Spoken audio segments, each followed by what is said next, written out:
पाठ 11 अपराजिता। कभी कभी अचानक ही विधाता हमें किसी ऐसे व्यक्ति से मिला देता है जिसे देखकर हमें अपने जीवन की कोई कमी बहुत ही छोटी लगने लगती है। तब हमें लगता है कि भले ही परमात्मा ने हमें जीवन में अचानक और अकारण ही दंड दिया हो, किंतु शुक्र है कि उसने हमारे शरीर का कोई अंग हमसे छीनकर हमें विकलांग नहीं बनाया। फिर हम में से कौन है जो अपनी विपत्ति के कठिन समय में विधाता को दोष नहीं देता। मैंने पिछले ही महीने एक ऐसी अभिशप्त काया देखी है जिसे विधाता ने कठोरतम दंड दिया है, किंतु उसे वह नत मस्तक होकर आनंद से झेल रही है, विधाता को कोसकर नहीं। उसकी कोठी का आंगन हमारे बंगले के आंगन से जुड़ा था। जब मैंने उसे अपनी शानदार कोठी में पहली बार कार से उतरते देखा था तो आश्चर्य से देखती ही रह गई थी। कार का द्वार खुला, एक प्रौढ़ा ने उतरकर पिछली सीट से एक व्हील चेयर निकालकर सामने रख दी और भीतर चली गई। दूसरे ही क्षण धीरे धीरे बिना किसी सहारे के कार से एक युवती ने अपने निर्जीव निचले धड़ को बड़ी दक्षता से नीचे उतारा, फिर बैसाखियों से ही व्हील चेयर तक पहुंचकर उसमें बैठ गई और बड़ी तटस्थता से उसे चलाती हुई कोठी के भीतर चली गई। मैं फिर नित्य नियत समय पर उसको इस प्रकार आते जाते देखती और हैरान होती। ऐसे लगता जैसे कोई मशीन बटन खटखटाती अपना काम किए चली जा रही है। धीरे धीरे मेरा उनसे परिचय हुआ। कहानी सुनी तो दंग रह गई। नियति के प्रत्येक कठोर आघात को अति अमानवीय धैर्य एवं साहस से झेलती वह बित्ते भर की लड़की मुझे किसी देवांगना से कम नहीं लगी। मैं चाहती हूँ मेरी पंक्तियों को उदास आंखों वाला वह गोरा उजले वस्त्रों से सुसज्जित लखनऊ का मेधावी युवक भी पढ़े, जिसे मैंने कुछ माह पूर्व अपनी बहन के घर पर देखा था। वह IAS की परीक्षा देने इलाहाबाद गया। लौटते समय किसी स्टेशन पर चाय लेने उतरा कि गाड़ी चल पड़ी। चलती ट्रेन में हाथ के कुल्हड़ सहित चढ़ने के प्रयास में गिरा और पहिए के नीचे हाथ पड़ गया। प्राण तो बच गए पर दायां हाथ चला गया। उस खोई हुई भुजा के कारण वह अपना मानसिक संतुलन भी खो बैठा। पहले तो दुख भुलाने के लिए नशे की गोलियां खाने लगा और अब नूर महल एक मानसिक अस्पताल में भर्ती है। केवल एक हाथ खोकर ही उसने हथियार डाल दिए। इधर चंद्रा, जिसका निचला धड़ निष्प्राण मांस पिंड मात्र है, सदा प्रसन्न चित्त रहती है। उसके मन में जीने और कुछ कर दिखाने की उमंग जैसे भरी पड़ी है। मुझसे कहा था उसने, मैडम आप लखनऊ जाते ही क्या मुझे ड्रग रिसर्च इंस्टीट्यूट से पूछकर यह बताएंगी कि क्या वहां आने पर मेरे विषय माइक्रोबायोलॉजी से संबंधित कुछ सामग्री मिल सकती है। मैडम आप कह रही थीं कि आपके दामाद हवाई के ईस्ट वेस्ट सेंटर में हैं। क्या आप उन्हें मेरा बायोडेटा भेजकर पूछ सकेंगी कि मुझे वहां की कोई फेलोशिप मिल सकती है। कभी सामान्य सी हड्डी टूटने या पैर में मोच आ जाने पर ही हम जैसों के तो प्राण भी ऐसे सूख जाते हैं कि जैसे कोई पहाड़ टूट पड़ा हो। और एक यह लड़की है कि शरीर का निचला हिस्सा निर्जीव है, फिर भी बोटी बोटी फड़क रही है। आजकल वह IIT मद्रास में काम कर रही है। जन्म के 18वें महीने में ही जिसकी गर्दन के नीचे का पूरा शरीर पोलियो ने निर्जीव कर दिया हो, उसने किस अद्भुत साहस से नियति को अंगूठा दिखाकर अपनी थीसिस पर डॉक्टरेट ली होगी। मैडम मैं चाहती हूँ कि कोई मुझे सामान्य सा सहारा भी न दे। आप तो देख रही हैं, मेरी माँ को मेरी कार चलानी पड़ती है, इसलिए मैंने एक ऐसी कार का नक्शा बनाकर दिया है जिससे मैं अपने निर्जीव पैरों से भी ऐसे काम लूंगी मानो ये सजीव हों। यह देखिए, मैंने अपनी प्रयोगशाला में अपना संचालन कितना सुगम बना लिया है। मैं अपना सारा काम स्वयं निपटा लेती हूँ। उसने मुझे तस्वीरें दिखाईं। प्रयोगशाला में सारी सामग्री उसके हाथों की पहुंच तक ऐसे रखी थी कि वह अपने शरीर को उठाए बिना मनचाही सामग्री मेज से उतार सकती थी। किंतु जो कुशलता आज उसमें दिखाई देती है, उसके पीछे एक बहुत लंबा और कठिन अभ्यास रहा है। डॉक्टर चंद्रा के प्रोफेसर का कहना है, हमने आज तक 2 व्यक्तियों द्वारा सम्मिलित रूप में नोबेल पुरस्कार पाने के ही विषय में सुना था, किंतु आज हम शायद पहली बार इस पीएचडी के विषय में भी कह सकते हैं। देखा जाए तो यह डॉक्टरेट भी संयुक्त रूप से मिलनी चाहिए डॉक्टर चंद्रा और उनके अद्भुत साहसी जननी श्रीमती सुब्रमण्यम को।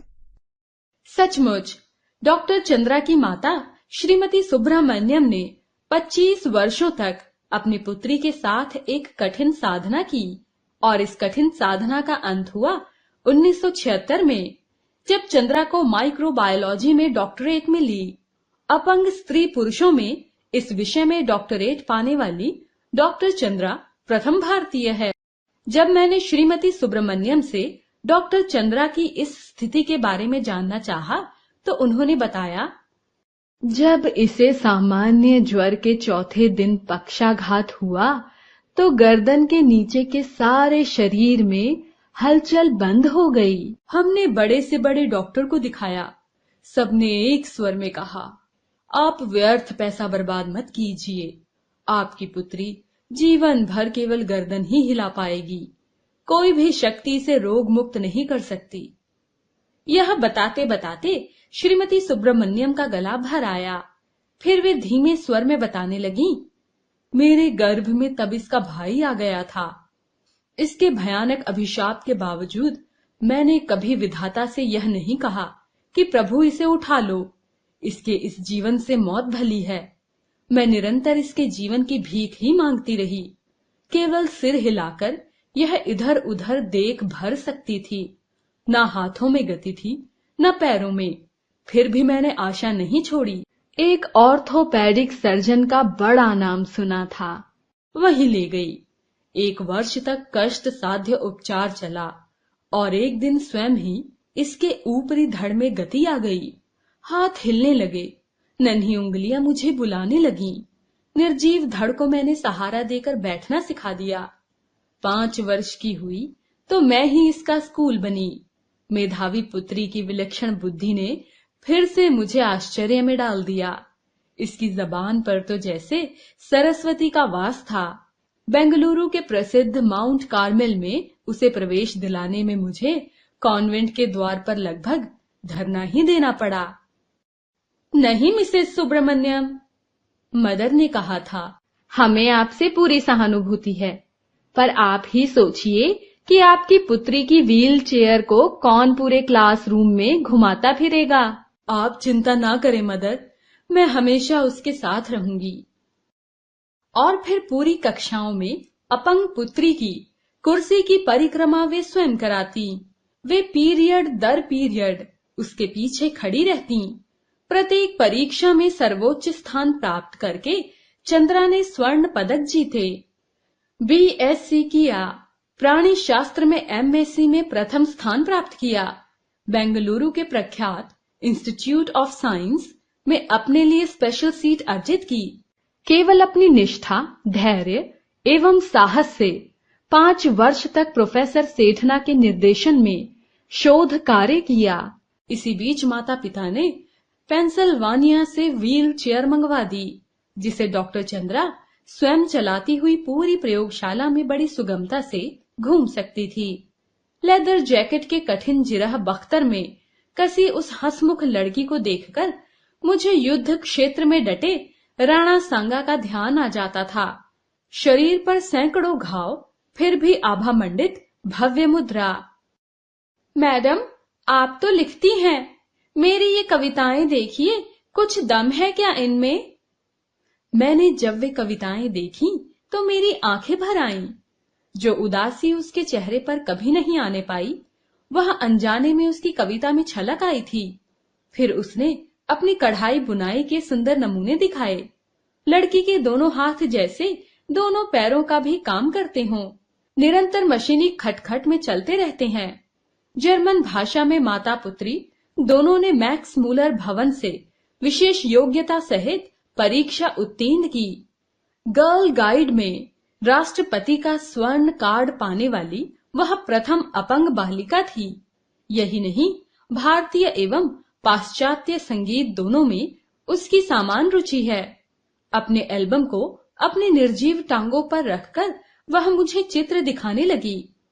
पुरस्कार ग्रहण करती चंद्रा, प्रधानमंत्री के साथ मुस्कुराती खड़ी डॉक्टर चंद्रा, राष्ट्रपति को सलामी देती बालिका चंद्रा और व्हील चेयर में लेदर जैकेट में जकड़ी बैसाखियों का सहारा लेकर अपनी डॉक्टरेट ग्रहण करती डॉक्टर चंद्रा। मेरी बड़ी इच्छा थी मैं डॉक्टर बनूं। मैं अपंग डॉक्टर मेरी वर्गीस के सफल जीवन की कहानी पढ़ चुकी थी। परीक्षा में सर्वोच्च स्थान प्राप्त करने पर भी मुझे मेडिकल में प्रवेश नहीं मिला। कहा गया मेरे शरीर का निचला हिस्सा निर्जीव है, मैं एक सफल शल्य चिकित्सक नहीं बन पाऊंगी। किंतु चंद्रा के शोध निदेशक प्रोफेसर सेठना के शब्दों में, मुझे यह कहने में रंच मात्र भी हिचकिचाहट नहीं होती कि डॉक्टर चंद्रा ने विज्ञान की प्रगति में महान योगदान दिया है। चिकित्सा ने जो खोया वह विज्ञान ने पाया। चंद्रा के एल्बम के अंतिम पृष्ठ पर उसकी जननी का बड़ा सा चित्र है, जिसमें वे JC बेंगलौर द्वारा प्रदत्त एक विशिष्ट पुरस्कार ग्रहण कर रही हैं। वीर जननी का पुरस्कार। बहुत बड़ी बड़ी उदास आंखें, जिनमें माँ की व्यथा भी है और ममता भी। अपने सारे सुख त्याग कर नित्य छाया बनी पुत्री का पहिया लगी कुर्सी के पीछे चक्र सी घूमती जननी। नाक के दोनों ओर हीरे की 2 जगमगाती लौंगे, अधरों पर विजय का उल्लास, जूड़े में पुष्पवेणी। मेरे कानों में उस अद्भुत साहसी जननी शारदा सुब्रमण्यम के शब्द अभी भी जैसे गूंज रहे हैं। ईश्वर सब द्वार एक साथ बंद नहीं करता। यदि एक द्वार बंद करता है तो दूसरा खोल भी देता है।